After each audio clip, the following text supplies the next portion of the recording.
savez, quand on parle de trouver du sens, on regarde tout de suite le ciel, on s'imagine que le sens c'est quelque chose qui va descendre du ciel et vous éclairer. Mais en fait, le sens c'est quelque chose qui se retrouve à l'intérieur, à travers votre réflexion et votre introspection.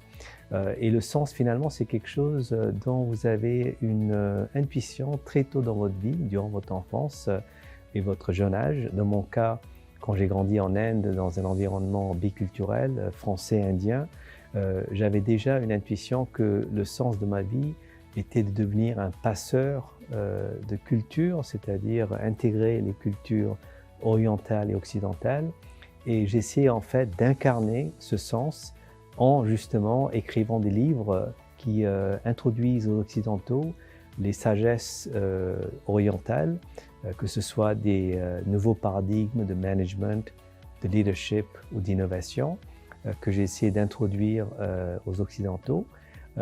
Et en parallèle, j'essaie aussi d'apporter la sagesse, peut-être on peut appeler occidentale, vers l'Orient. Par exemple, il y a des approches modernes de management et leadership qui peuvent aussi être utiles pour le développement des pays du Sud.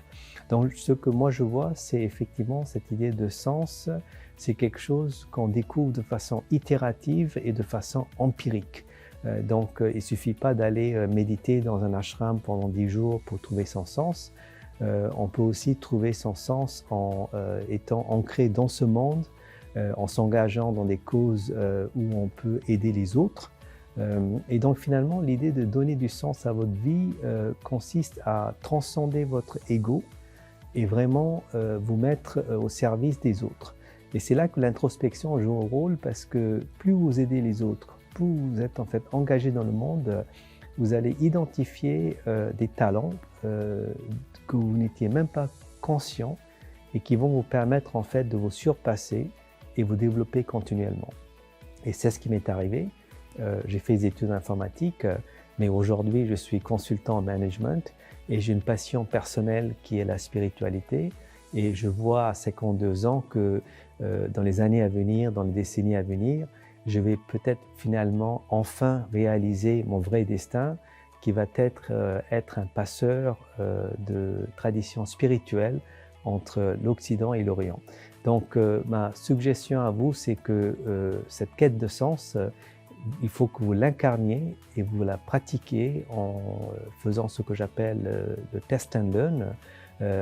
Faites des essais, même si vous faites des erreurs, c'est pas grave, vous pouvez revenir au point de départ, mais réfléchissez en fait, quelles ont été les passions qui vous animaient quand vous étiez très jeune, parce que ce sont ces passions-là qui vous ont donné en fait déjà une petite intuition de qui vous êtes censé devenir.